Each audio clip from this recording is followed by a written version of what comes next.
The shuttle descended through Earth's atmosphere with a gentle hum.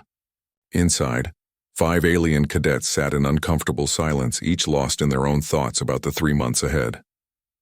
They were the best of their species, chosen for the Galactic Coalition's new exchange program. Warriors, scholars, and soldiers who had proven themselves across a dozen worlds. Hyerin adjusted her ceremonial armor, her crystalline skin catching the light from the viewport. As a Velkari princess, she had trained since childhood in combat arts that took decades to master. Her forearms moved with practiced grace as she checked her equipment for the 100th time. This assignment to Earth was supposed to be simple. Humanity had only joined the Coalition 5 years ago. They were young, primitive in many ways, and their military was considered adequate at best. Beside her, Tejan nervously polished his translator device. The Queller diplomat had volunteered for this program, hoping to write a thesis on emerging civilizations. His people were telepathic and scholarly, preferring knowledge to violence. His fragile exoskeleton was protected by a custom environmental suit, and he had packed 17 books on human culture. Everything he read suggested Earth was a pleasant world with mild conditions and a people who valued peace after their chaotic past. Minji snorted from across the cabin. The Draxian warrior was built like a tank, covered in thick scales that could deflect most small arms fire. She had served in 3 combat zones and won the Tournament of Flames twice. Her people valued strength above all else, and she was here to prove that Draxian training methods were superior to anything these young humans could offer. She expected to be teaching them more than learning. Jiho said nothing, but all 6 of their eyes watched the blue planet growing larger in the viewport. The Threnal were scouts and survivors, their bodies adapted for stealth and speed. Jiho had tracked criminals across asteroid fields and survived alone on hostile worlds. They were cautious by nature, and something about this assignment felt wrong. The data on Earth was limited, and what little existed seemed contradictory. The humans claimed their training was standard, but Threnal instincts said otherwise. The 5th cadet, Kangmin, was from a species called the Hivali. They were engineers and builders, their 3-fingered hands perfect for delicate work. Kangmin was hoping to study human construction techniques and maybe help upgrade their infrastructure. His people believed in helping younger species develop properly. The shuttle landed at a military base in the southern part of a peninsula the humans called Korea. The doors opened, and the cadets stepped out onto the tarmac. Earth's gravity hit them immediately. It was only 15% higher than standard, but it felt heavier than the numbers suggested. The air was thick and humid, carrying strange smells they could not identify. A human was waiting for them. He was young, maybe 25 in Earth years, with dark hair and an easy smile. He wore a simple military uniform with no decorations or rank insignia that they could recognize. He was eating something from a small container, using 2 sticks to pick up rolled vegetables and rice. "Welcome to Earth," the human said cheerfully, his words translated instantly by their devices.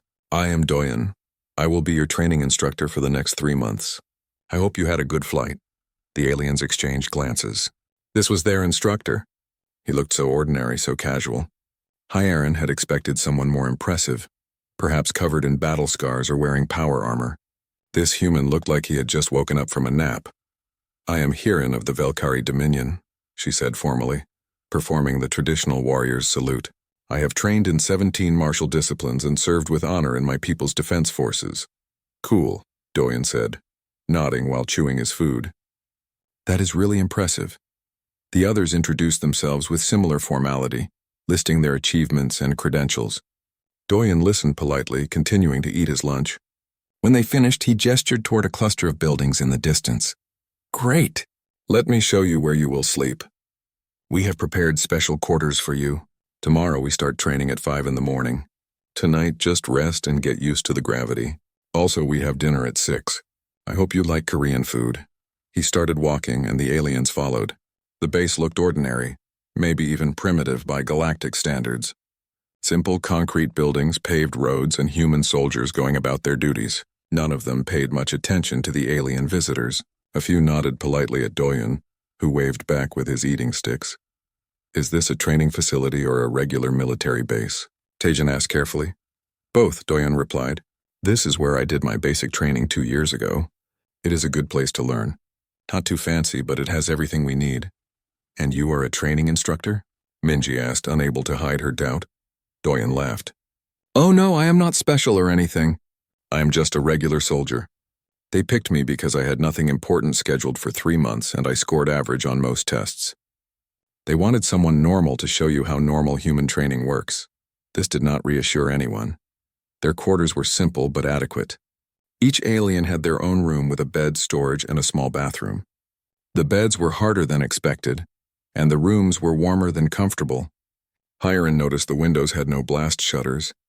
Minji observed the walls were just concrete with no armor plating. This was clearly not a high-security facility.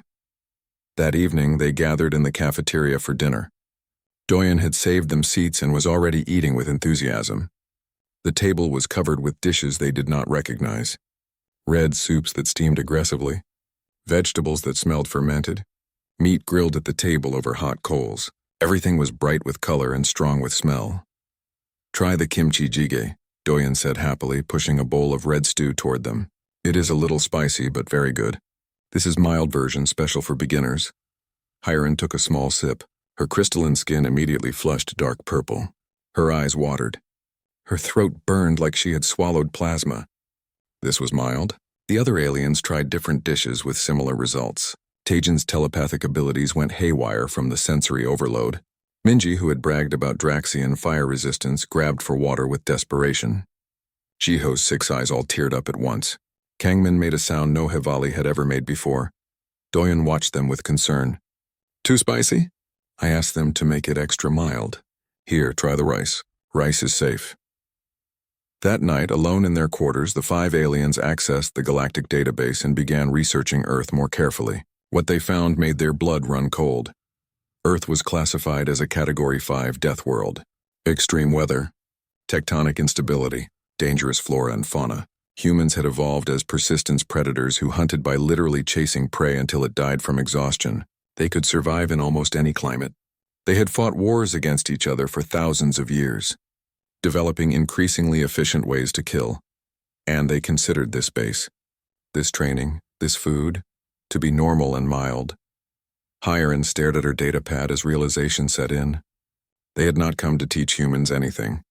They had volunteered for a survival course on a death world, taught by a species that did not even realize how dangerous they were. In his room down the hall, Doyen finished his evening snack of spicy dried squid and set his alarm for 4:30 in the morning. He wanted to wake up early to prepare for their first training day. He hoped the aliens would do well. They seemed nice even if they could not handle basic Korean food. He had asked the kitchen staff to make everything really mild, and he felt bad that it was still too much for them. Tomorrow he would start them easy. Just a short morning run, maybe 8 or 10 kilometers, some light exercise, basic combat drills, nothing intense. After all, they were guests and Doyen had been told to be welcoming and gentle. He fell asleep smiling, already planning what to pack for their lunch tomorrow. Maybe some kimbap. Everyone liked kimbap. The alarm went off at 5 in the morning. Actually, it went off at 4:45 because Doyen wanted to give them an extra 15 minutes of sleep as a courtesy. The aliens dragged themselves out of bed, every muscle already protesting from Earth's gravity. They had barely slept. The beds were too hard, the air too heavy, and their dreams had been filled with images of Earth's violent history. They gathered outside in the pre-dawn darkness, wearing the training uniforms that had been provided. The clothes felt wrong, too tight in some places and too loose in others. The boots were heavy. The fabric was rough. Doyen was already there, bouncing on his feet and looking far too awake for such an early hour. He smiled when he saw them. "Good morning. Did you sleep well? The weather is nice today. Only 25 degrees and a little humid. Perfect for running." 25 degrees Celsius was not a comfortable temperature for any of them. Humid made it worse, but none of them complained. They were warriors and scholars, representatives of their species. They would not show weakness on the first day. "We will start with a light morning run to warm up," Doyen said cheerfully. "Just 10 kilometers through the countryside. Easy pace, nothing hard. Follow me and try to keep up. If you need to stop, just say so." 10 kilometers. That was over 6 miles in the old Earth measurement, on a planet with heavy gravity, through what Doyen called countryside, which turned out to be steep hills and rough paths, at an easy pace that made Hiren's lungs burn within the first kilometer. Doyen jogged ahead of them, not even breathing hard. He kept looking back to check on them, sometimes jogging backward to do so. "You're doing great. This path is beautiful, right? In spring all these trees have flowers. Very pretty." Hiren could not see the beauty. Her forearms pumped desperately, trying to propel her forward. Her crystalline skin, usually so strong, felt brittle under the constant impact of her feet against the ground. She was a warrior princess. She had completed the Velkari trials of endurance. This should not be breaking her, but it was. Taejin was suffering worse. His exoskeleton was not meant for prolonged physical stress. Each step sent shocks through his frame. His telepathic abilities were screaming at him to stop, picking up distress signals from his own body. He had read that humans could run for hours without stopping. He had thought it was exaggeration. Now he knew it was fact. Minji refused to fall behind. Her Draxian pride would not allow it. She pushed forward with determination, her scales slick with sweat that her species rarely produced. Her legs felt like stone. Her chest burned. She had fought in 3 wars and never felt this level of exhaustion, and the human was just jogging casually ahead, occasionally turning to offer encouragement. Jiho used all 6 eyes to watch the path, their Threnal body built for quick sprints, not endurance. Every few minutes they had to slow to a walk, gasping for air. The human always noticed and would slow down too, calling back, "Take your time. No rush, we have all morning." Kangmin had fallen behind in the first 2 kilometers. His Hivali body was built for precision work, not athletics. His 3 fingers clutched his chest as he wheezed.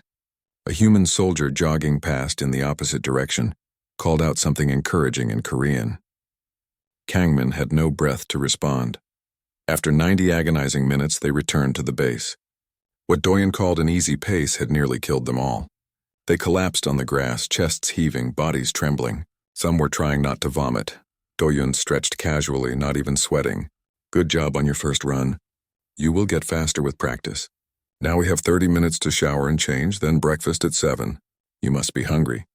Hungry was not the word. They were dying. Breakfast was waiting in the cafeteria and the smell hit them before they entered. Strong, spicy, fermented smells that their noses identified as potentially toxic. Doyen was already at a table, his plate piled high with food. Rice, soup, kimchi, fish, eggs, and various side dishes they could not identify. "Sit, sit," he said happily. "Breakfast is the most important meal. You need energy for training." The aliens sat carefully, their bodies screaming in protest at every movement. The table had similar food to dinner, just different combinations. Everything looked aggressive and smelled dangerous. Hiren took a small bite of what appeared to be fermented cabbage. Her crystalline structure vibrated with the intensity of the spice. This was breakfast? Humans ate this to start their day? Taejin tried the soup, something called miyokguk. It was salty and fishy and made his telepathy register flavors he did not know existed. He forced himself to swallow. His people believed in experiencing other cultures, but this was more experience than he wanted. Minji bit into a piece of kimchi with determination, refusing to show weakness. Her mouth exploded with fire. Her scales, which could resist plasma burns, felt like they were melting. She grabbed water, then realized water made it worse. Doyen, noticing her distress, offered her more rice. "Rice helps with spice," he said kindly. Jiho's 6 eyes all watered simultaneously as they tried something called gochujang. How did humans eat this willingly? How did they consider this normal food? Kangmin stared at his plate in despair. Every dish was a new form of torture. His people ate bland, carefully balanced meals. This was chaos on a plate. Doyen ate with obvious enjoyment, making happy sounds between bites. "This kimchi is really good today. They made it fresh last week. You know, fermented food is very healthy, good for digestion." He seemed genuinely pleased to be sharing his culture's food. After breakfast, which felt like a battle they all lost, came the actual training. They were taken to a training field where human soldiers were already practicing. Doyen introduced them to hand-to-hand combat techniques. "These are basic moves," he explained, demonstrating a simple throw. He moved with casual efficiency, his body flowing through the motion like water. "In human martial arts, we use the opponent's strength against them. Size does not matter as much as technique." He asked for a volunteer. Minji stepped forward, confident. She was twice Doyen's size, covered in armored scales, and trained in Draxian combat forms that had won wars. This would be easy. 3 seconds later, she was on the ground, the air knocked from her lungs. She had not even seen him move. Let us try again, slower, Doyon said, offering his hand to help her up. His smile was kind, not mocking. He genuinely wanted to teach her. They drilled for 2 hours. Every technique Doyon showed them looked simple when he did it. When they tried, nothing worked right. The human soldiers training nearby made it look effortless. Throwing each other, striking practice dummies, moving with a coordination that seemed impossible. One human soldier, a woman who barely reached Hiren's shoulder, offered to spar. Hiren accepted, confident her forearms gave her advantage. 30 seconds later, Hiren was pinned, all forearms controlled, the human woman grinning apologetically. Sorry, you telegraphed your moves. Try to be less obvious. After combat training came weapons practice.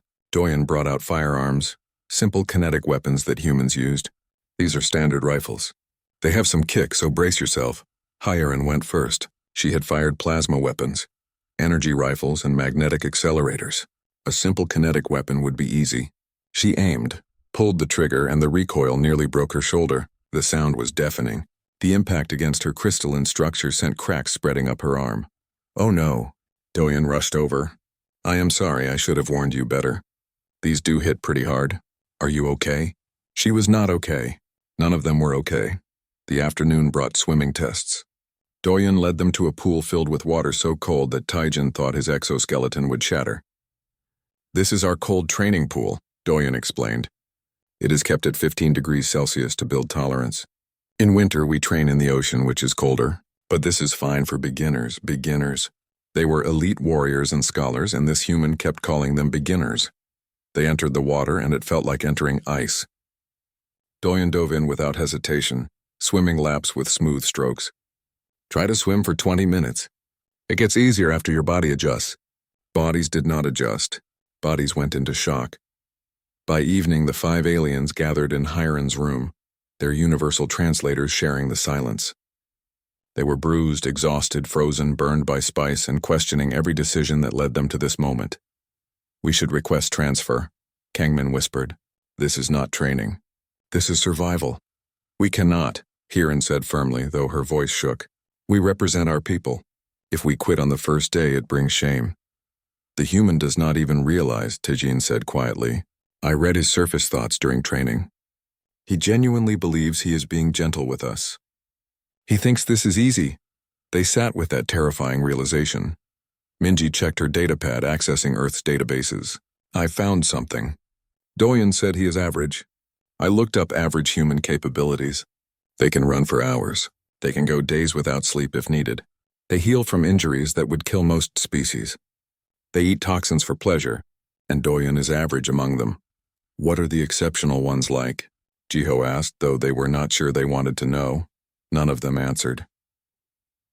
Down the hall, Doyon was preparing for the next day's training. He felt good about how things went. The aliens tried hard, even though they struggled. 2 weeks into the training program, the Galactic Coalition received formal complaints from all 5 alien cadets. The messages arrived through official diplomatic channels, each one more desperate than the last. Taijin's report was 17 pages long, detailed, and academic. He described Earth's gravity as physiologically oppressive, the food as borderline chemical warfare, and the training as systematically designed to break down organic life. He included medical scans, showing microfractures in his exoskeleton and stress readings that would qualify as torture on Queller worlds. His final paragraph requested immediate extraction on grounds of safety. Minji's complaint was shorter but more direct. The humans call this basic training. Their basic training would kill our elite forces within 1 week. I have fought in 3 wars and never experienced this level of sustained physical trauma. Request reassignment immediately, Hiren wrote with barely controlled frustration. Human food is classified as chemical weapons on 17 civilized worlds. Their idea of mild spice causes physical pain. Their idea of light exercise causes cellular damage. Yet they smile and call it normal. This is either psychological warfare, or they are genuinely unaware of how dangerous they are. I suspect the latter, which is somehow more terrifying. Jiho submitted sensor data instead of words. Temperature readings, atmospheric pressure charts, impact force measurements, and toxicity reports on food samples. Every graph screamed danger. Every measurement exceeded safe limits. The data spoke for itself. Kang Min's message was simple. I have lost body mass. Actual measurable mass. This is medically concerning. Please help. The Galactic Coalition reviewed the complaints with a team of analysts. They compared the reports against Earth's submitted training protocols. Everything checked out. The humans were following standard procedures. Their own standard procedures. Nothing in the Galactic Agreement said the training had to be easy or pleasant. It just had to be non-lethal and educational. The Coalition sent back a formal response. Training programs vary by species and world conditions. You are encouraged to adapt and learn. This is the purpose of the exchange program. Extraction request denied unless medical emergency occurs. The 5 aliens read this response in Hyeron's room, where they had started gathering each night to share their suffering. They abandoned us, Kang Min said quietly. No. Taejin corrected, his voice tired. They do not understand. How could they? The data does not capture the reality. Numbers cannot express what it feels like to run until your body forgets how to stop hurting. Minji slammed her fist on the table, then winced because she had bruised that hand during combat training. We are warriors and scholars. We will endure. We must. But endurance was becoming harder each day. Week 3 brought a survival training exercise in the nearby mountains. Doyen announced it cheerfully during breakfast, which now consisted of foods the aliens had learned to tolerate, if not enjoy. We will hike into the wilderness, camp for 2 nights, and practice survival skills. It will be fun. Good weather is predicted, only light rain. Light rain on Earth meant water falling from the sky with enough force to hurt. The aliens had learned that Earth's weather existed on a scale of bad to catastrophic, with nothing in between. They packed supplies under Doyun's guidance. Tents, sleeping bags, food, water, and emergency equipment. The packs weighed 20 kilograms each. Doyen wore his pack like it was empty. The aliens wore theirs like they were carrying rocks. The hike began at dawn. The trail went up a mountain because of course it did. Everything on Earth seemed to be either uphill or through water or on fire or all 3 at once. Doyen set a steady pace, talking cheerfully about the local plants and animals. See that tree? In autumn, the leaves turn red. Very beautiful. And that bird is called a magpie. They are smart and loud. The aliens saw only suffering. Each step was agony. The pack seemed to gain weight with every meter climbed. The air grew thinner. Rain began to fall. Light by Earth standards, painful by everyone else's. Around noon, they stopped for lunch. Doyen pulled out kimbap he had made that morning, rice rolls filled with vegetables and egg. He also had fruit, nuts, and thermoses of hot tea. Eat well, he said happily. We still have 6 more hours of hiking, 6 more hours. They wanted to cry, but they ate. Because Doyen had prepared the food with care, and they were learning that sharing meals was important to humans. Food was not just fuel for them. It was comfort, culture, and kindness. Even when it hurt to eat, the gesture mattered. The afternoon hike was worse than the morning. Muscles that were already exhausted found new ways to fail. Hyeron's crystalline skin developed small cracks from the constant impact and pressure. Taejin's telepathy was too tired to filter anything, so he felt everyone's pain on top of his own. Minji's pride kept her moving, but barely. Jiho's 6 eyes were too exhausted to focus properly. Kang Min was pretty sure he was dying. Then it happened. A section of the trail collapsed under the rain. Rocks and mud slid down the mountain in a sudden rush. Taejin, who was at the rear of the group, did not have time to react. The ground disappeared beneath his feet, and he fell into a pile of rocks and debris below the path. The other aliens froze in panic. Hyeron started to climb down, but the rocks were unstable. Minji looked around for ropes or equipment. Jiho's multiple eyes went wide with fear. Kang Min called for Doyen, but Doyen was already moving. He dropped his pack and slid down the slope with controlled speed, his body moving like he had trained for exactly this situation. He probably had. He reached Taejin in seconds, quickly checking for injuries. The queller's leg was trapped under a large rock and his exoskeleton was cracked badly. Stay still, Doyen said, his voice calm and steady. All the cheerfulness was gone, replaced by focused competence. I will get you out. He positioned himself, braced his legs, and lifted the rock. The aliens watching from above could not believe what they saw. The rock was huge, easily 200 kilograms. Doyen should not be able to move it. But he did. His muscles strained, his face showed effort. But he lifted it enough for Taejin to pull his leg free. Then Doyen carefully set the rock down, took off his jacket and began treating Taejin's injuries with supplies from his medical kit. His hands were steady. His movements were efficient. He worked without panic, checking vital signs, stabilizing the leg, making sure there was no internal bleeding. "You are going to be okay," Doyen said gently. "Your leg is broken, but the bone did not pierce through. I will carry you back to base. It is only 5 kilometers. Not far, only 5 kilometers. Through mountain terrain. In the rain." Carrying another person, Doyun radioed for medical support to meet them at the base, then carefully lifted Taejin onto his back in a rescue carry. The queller was not light, but Doyen adjusted the weight and started walking back down the trail. His pace was slower than before, but still steady, still determined. The other aliens followed in silence, watching this human who had joked about food and smiled during brutal training, now moving with absolute purpose. He did not complain about the weight. He did not stop to rest. He just kept walking one step at a time, carrying their injured teammate to safety. Halfway back, Doyen started talking softly to Taejin, who was conscious but in pain. "You did well today. The hike was difficult, but you kept trying. That is what matters. On Earth we have a saying, fall down 7 times, stand up 8. It means we do not give up. You did not give up. I am proud of you." Taejin's translator caught the words, and something inside the Queller scholar shifted.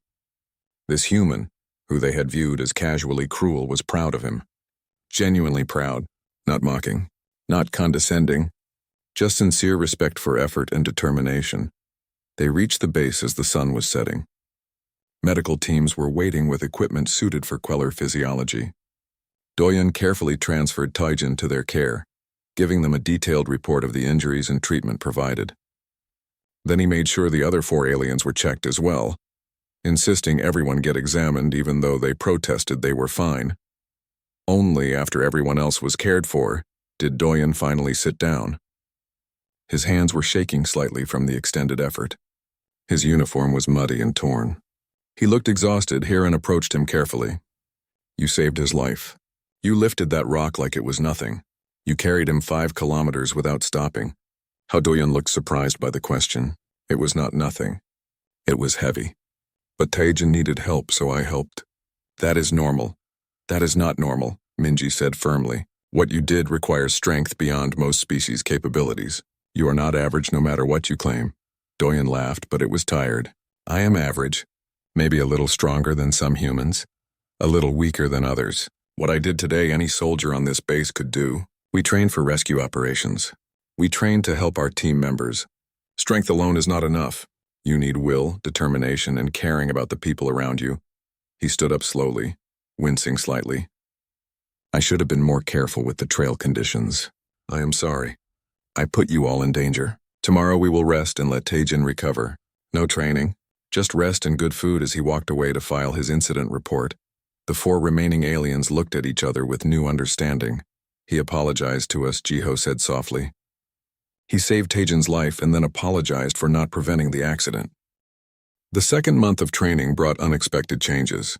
Not in the difficulty of the exercises, which remained brutal by galactic standards, but in how the aliens approached them. They stopped fighting against the training and started trying to understand it. It began with small things. Hiren noticed her crystalline structure was becoming denser, not weaker from the constant impact. The microfractures healed stronger than before. Taejin, back on his feet after 2 weeks of recovery, found his telepathy could filter Earth's sensory overload more efficiently. Minji's scales had toughened and her endurance had doubled. Jiho moved through Earth's gravity with increasing ease, their 6 eyes adapting to track faster movements. Even Kangmin, who had lost body mass, realized it was excess weight, and his 3-fingered hands were stronger than ever.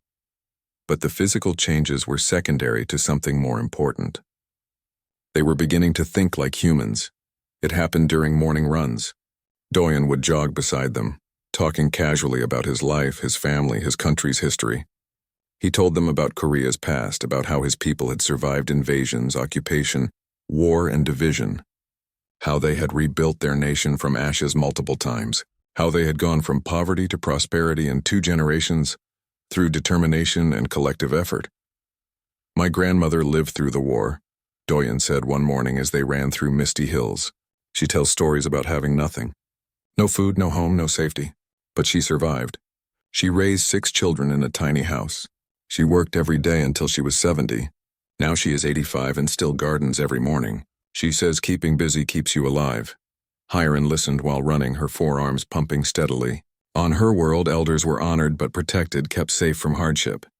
The idea of an 85-year-old working in a garden every day seemed wrong at first. Then she reconsidered. Maybe it was not about having to work. Maybe it was about choosing to stay strong, stay useful, stay engaged with life. On Earth, Taejin asked between breaths, do all humans have these kinds of stories? Most of them, Doyen replied. Every country, every family has hard times in their past. Humans are good at surviving hard times, maybe too good. We forget that not everyone finds these things easy. He said it without arrogance, just stating fact. Humans were good at surviving because they had to be. Their planet gave them no choice. The meals became learning experiences instead of torture sessions. Doyen started explaining the food, the history behind dishes, why Koreans ate certain things. Kimchi was developed to preserve vegetables through harsh winters. Spicy food helped people sweat in hot, humid summers before air conditioning. Fermented foods aided digestion when fresh food was scarce. Every dish had a purpose beyond taste. Food is survival, Doyen said one evening over dinner. But it is also community. In Korea, we eat together, share dishes, talk about our day. Food brings people together, makes hard times easier. Minji tried the kimchi stew that night, the same one that had defeated her the first day. It still burned, but she understood it better now. She could taste the vegetables, the fermentation, the care in preparation. It was not just pain. It was culture, history, and someone's effort to feed them well. This is good, she admitted, surprising herself. Doyun's face lit up with genuine happiness. Really, I am glad. The kitchen staff will be happy to hear that. They work hard to cook for everyone. The afternoon training sessions included more cultural lessons. Doyen taught them Taekwondo, explaining the philosophy behind the martial art. It is not about fighting. It is about discipline, respect, and self-improvement. Every kick, every block, every form has meaning. You are not fighting an enemy. You are challenging yourself to be better than yesterday. Hiren, with her forearms, struggled to adapt the two-armed martial art. Doyen worked with her patiently, helping her modify techniques. Use your advantages, he said. Taekwondo principles can apply to any body type. Balance, focus, and continuous improvement. These things are universal. They trained in a large room with mirrors on the walls. Hiren watched herself practice forms, saw her own progress, noticed how her movements became smoother each day. Beside her, human soldiers practiced the same forms with casual excellence. A few came over during breaks to offer tips, compliment her progress, and ask questions about Valkyrie culture. She realized something important. The humans were not trying to prove superiority. They were genuinely interested in cultural exchange. They wanted to learn from the aliens as much as teach them. One evening, Taejin sat with Doyen after training, drinking tea that was finally not too hot or too bitter. Can I ask you something personal? Of course, Doyen said, eating rice crackers. Why do humans push yourselves so hard? You could make life easier, more comfortable. Your technology allows it, but you choose difficulty. Doyen thought about this while chewing. I think it is because comfort makes you weak. Not weak in body, but weak in spirit. If everything is easy, you forget how to handle hard things. Then when hard things come, and they always come eventually, you are not ready. We train hard when things are peaceful so we can survive when things are not. But is it not exhausting, living always ready for disaster? Maybe, Doyen admitted. But it is also freeing. When you know you can handle hard things, you stop being afraid of them. Fear comes from uncertainty. If you have survived the worst training, the worst weather, the worst food, he smiled, then you know you can survive most situations. That knowledge gives confidence. Taejin absorbed this. His people avoided hardship through careful planning and comfortable environments. But they also lived with constant anxiety about things going wrong. Humans accepted that things would go wrong and prepared for it. Different approaches to the same problem. Is that why you smile so much during difficult training? Taejin asked. Doyen laughed. Partly. Also, being miserable does not make hard work easier. Might as well smile and enjoy what you can. Life is hard enough without making it worse with bad attitude. This philosophy permeated everything humans did. They endured hardship, But they did it together with humor, with shared meals, with small kindnesses that made difficulty bearable. It was not about being individually tough. It was about collective resilience. The aliens started adopting small human habits. Jiho began stretching every morning like the human soldiers did, and found it helped with soreness. Kangmin learned to eat kimchi with rice, which actually did help with the spice. Minji started saying fighting. Before difficult exercises, a Korean encouragement she heard everywhere on base. Hiren helped translate for human soldiers who wanted to learn about alien cultures, creating genuine friendships. But the biggest change was in their attitude toward failure. Humans failed constantly during training. They fell, missed targets, made mistakes, and got back up without shame. Failure was expected, even encouraged, because it meant you were trying something difficult. During a combat exercise, Hiren faced a human soldier named Sunmi, who was half her size. Sunmi threw her effortlessly, using technique over strength. Hiren landed hard, all four arms splayed out. "Good attempt," Sunmi said, offering her hand. "Your balance is better than last week. Try again, but watch your center of gravity." Hiren took the offered hand and stood. On her world, being defeated would bring shame. Here it was just another step in learning. She tried again. Failed again. Tried a third time with slight improvement. Sunmi applauded. "There, you adjusted your stance. That is progress." Progress, not perfection. Improvement, not immediate mastery. Humans measured success differently than most species. Week 7 brought what Doyun called Challenge Week. Each alien had to complete a task that pushed their specific weaknesses. For Hiren, it was a solo 20-kilometer run carrying 30 kilograms of gear. For Tajin, it was leading a combat exercise despite his non-warrior background. For Minji, it was teaching a class on Draxian culture to curious human soldiers. For Jiho, it was navigating an obstacle course designed for larger beings. For Kangmin, it was repairing damaged equipment with limited tools. Every task was difficult. Every alien struggled, but every human on base came out to support them. They cheered, offered advice, brought water and snacks, and celebrated each small victory. When Hiren finished her run, barely able to stand, a group of human soldiers applauded. When Taejin successfully led combat drills, his teammates bowed respectfully. When Minji finished teaching, her students asked dozens of excited questions. When Jiho completed the obstacle course, soldiers high-fived them with all their hands. When Kangmin fixed the equipment, the base commander personally thanked him. That night, exhausted but satisfied, the 5 aliens gathered for dinner. Doyun joined them with a special meal he had requested from the kitchen. "This is Korean BBQ," he explained as servers brought out grilled meat, vegetables, and side dishes. "It is special occasion food. We eat it to celebrate good things. Today you all succeeded at very difficult tasks. That is worth celebrating." They ate together, the aliens no longer fearing the food but enjoying it. The meal was long, filled with conversation and laughter. Human soldiers stopped by their table to congratulate them.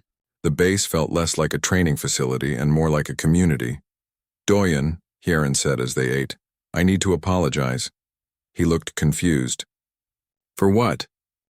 The final month arrived with a mixture of anticipation and sadness.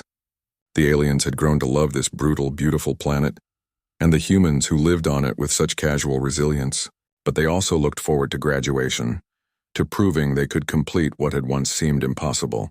The final evaluation was announced in week 10. It would test everything they had learned over 3 months: physical endurance, combat skills, cultural understanding, teamwork, and mental fortitude. The test would last 3 days and cover multiple scenarios designed to push them to their limits one last time.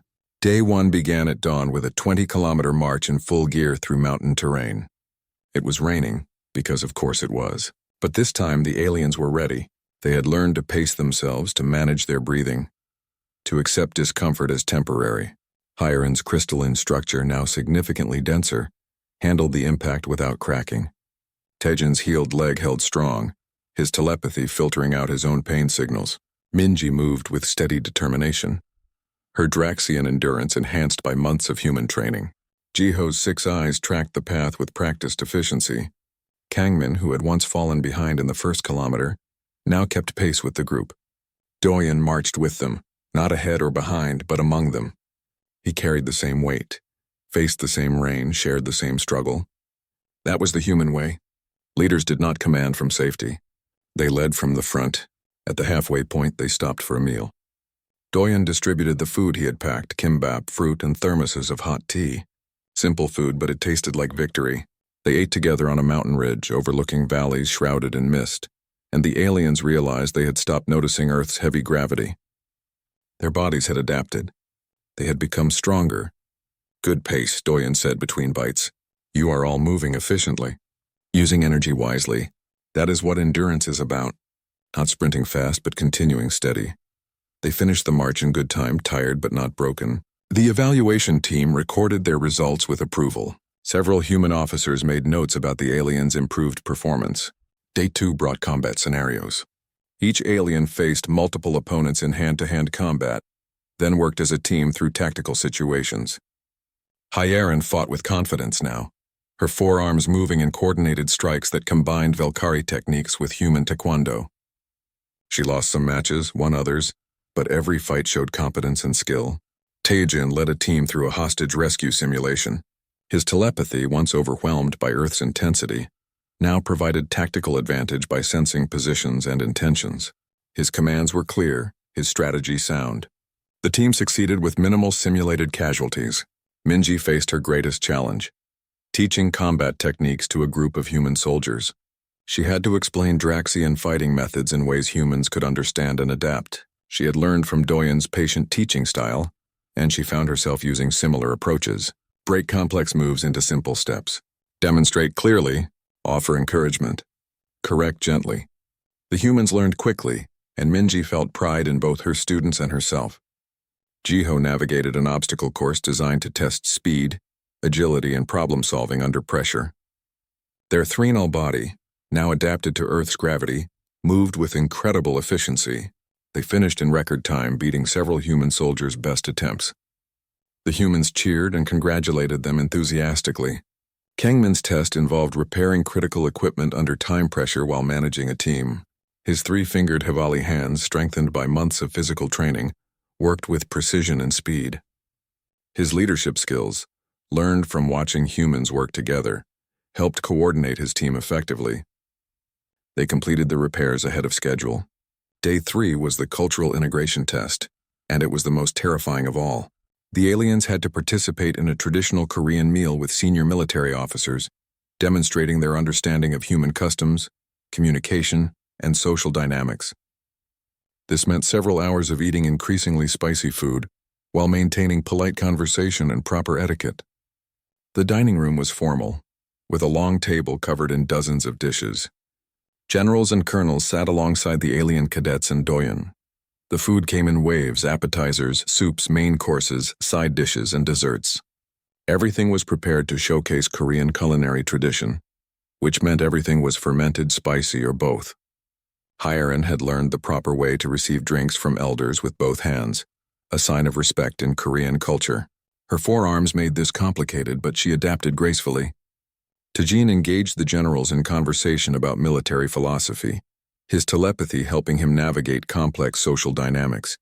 Minji ate the spicy food without flinching, even complimenting the chef on the kimchi's perfect fermentation. Jiho asked thoughtful questions about Korean history, showing genuine interest and respect. Kangman demonstrated proper table manners and shared insights about Hevali culture that fascinated the officers. The meal lasted 4 hours. It was a test of endurance different from physical challenges, but no less difficult. By the end, the aliens were exhausted, overfed, and their mouths burned from spice, but they had succeeded. The senior officers looked impressed. One general, a stern woman with gray hair and numerous decorations on her uniform, stood to make a speech. "When you arrived 3 months ago, I had doubts. I thought this exchange program was political nonsense, that aliens could not handle real human training. I was wrong. You have proven yourselves worthy of respect. You came to a world that was not designed for your bodies, faced challenges your species never evolved for, and you did not quit. You adapted. You persevered. You became stronger. These are human qualities, but they are not only human. Any species can develop them. You have honored your people and ours. Congratulations." The room erupted in applause. The aliens stood and bowed, a gesture they had learned from their human teachers. It was a moment of genuine pride and accomplishment. After the formal dinner, there was an informal celebration. Human soldiers and alien cadets mixed freely, sharing stories and laughter. Someone brought out a guitar. Someone else started singing. The atmosphere was warm and relaxed, full of the camaraderie that had developed over months of shared struggle. Doyen found the 5 aliens sitting together, watching the celebration with content expressions. He sat down with them, offering bottles of a sweet Korean drink called sikye. "You made it," he said simply. "We did," Hiran agreed. "Thanks to you. Not just me. Thanks to everyone here. Thanks to yourselves for not giving up." He took a sip of his drink. "I want to tell you something. When they assigned me to train you, I was nervous. I am not a special forces instructor or a cultural expert. I am just a regular soldier. I worried I would fail you." "You were perfect," Taijin said firmly. "A harsh instructor would have broken us. A gentle one would have taught us nothing. You pushed us exactly as much as we needed, no more, no less, and you always treated us with kindness." "I just treated you like teammates," Doyen replied, "because that is what you became." Minji raised her bottle. "A toast. To the human way of training, brutal, effective, and served with excellent food." They all laughed and drank together. The next morning, the graduation ceremony was held in the base's main courtyard. All 5 aliens stood in formation, wearing dress uniforms that had been specially made for their unique physiologies. They looked professional, strong, and confident. The change from 3 months ago was remarkable. The base commander presented each of them with certificates of completion and commendations for exceptional performance. Then Doyun stepped forward with additional gifts, small boxes wrapped carefully. "These are personal gifts," he explained. "From the kitchen staff, the soldiers you trained with, and me. Open them later." The aliens accepted the boxes with gratitude, touched by the gesture. After the ceremony, there were goodbyes. Tearful in some cases, especially between the aliens and the human soldiers they had befriended. Promises to stay in contact, plans to visit each other's homeworlds. The humans had learned as much from the aliens as the aliens had from humans. The exchange had been successful in ways the Galactic Coalition never anticipated. As the aliens prepared to board their shuttle, Doyen walked with them to the landing pad. "What will you do now?" he asked. Hiran spoke first. "I will return to Velkari space and reform our warrior training. We have become too comfortable, too dependent on technology. We need to rediscover the value of physical and mental toughness, the human way." "I will write my thesis," Taijin said, "but it will be very different from what I planned. It will be about human resilience and how even young species can teach old ones valuable lessons." Minji grinned, showing her sharp teeth. "I am going to make Draxian soldiers do morning runs and eat kimchi. They will hate me." "It will be great," Jiho laughed. "I am opening a restaurant. Korean food adapted for threnal physiology. I think there is a market for food that challenges people." Kangmin smiled with his 3-fingered hands. "I will build things, but I will build them stronger now with human principles, not just functional but capable of enduring stress." Doyen looked proud. "You will all do amazing things. Remember, what you learned here is not about being human.